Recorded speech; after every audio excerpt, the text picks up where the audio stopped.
Okay, picture this. You've been walking for hours. The sun is just beating down on you, and you're on the banks of the river Padma.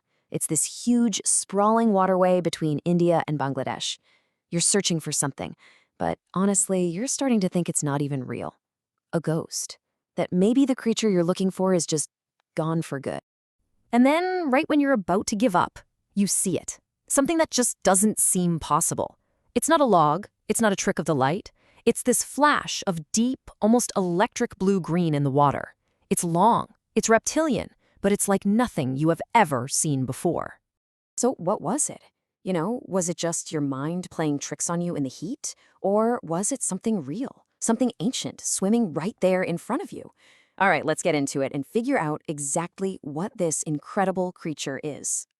So our story really kicks off with trying to put a name to this mysterious animal.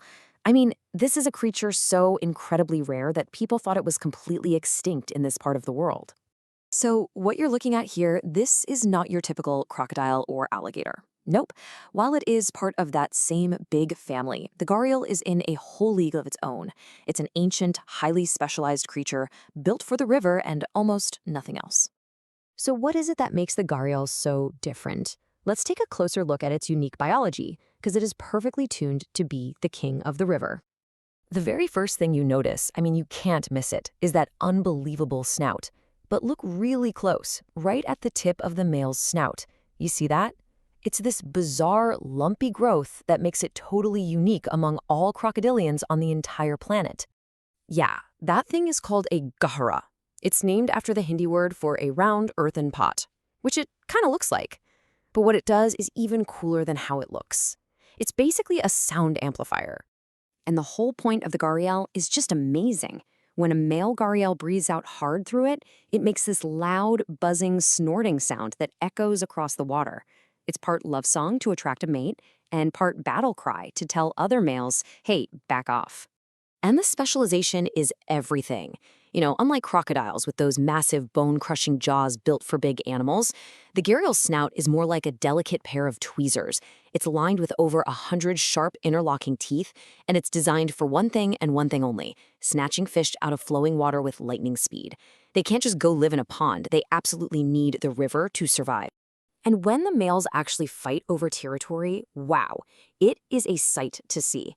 They don't do that alligator death roll thing. No, they face off, and they use those long, slender snouts, like a pair of dueling swords, just clashing and smacking them against each other until one of them finally backs down. But this might be the most surprising thing about them. You think of them as these mindless reptiles, right? Well, the male gharial is an incredibly devoted father.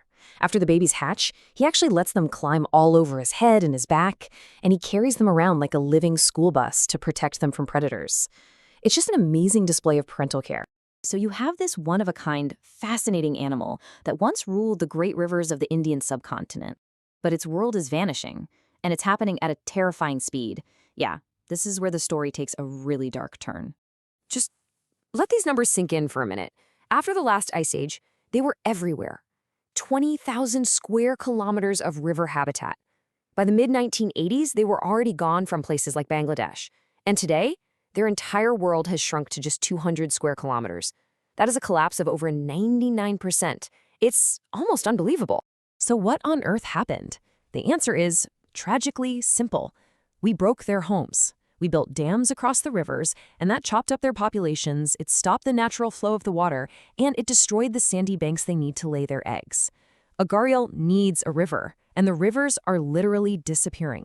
So, faced with almost certain extinction, conservationists jumped in and launched this desperate last-ditch effort to pull the gharial back from the edge. And it became this incredible story of hope, but also of some really harsh lessons.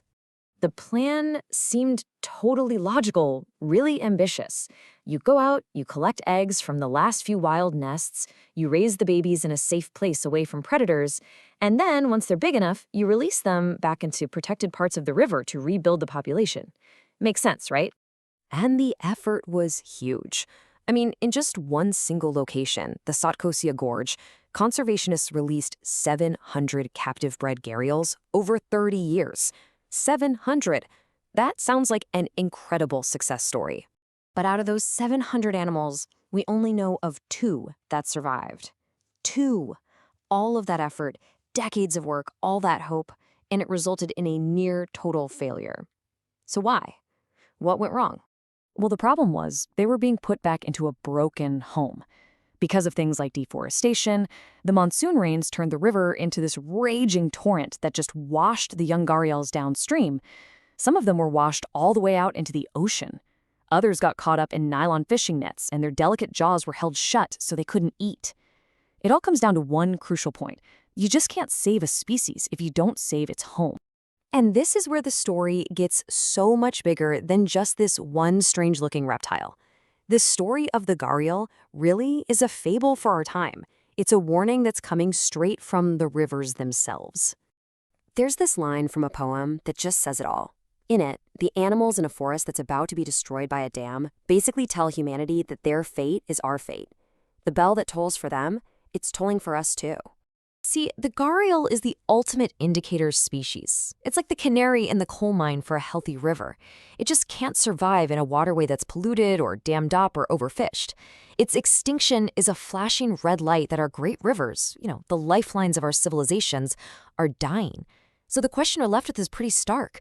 If we can't save the river for the gharial, what makes us think we can save it for ourselves?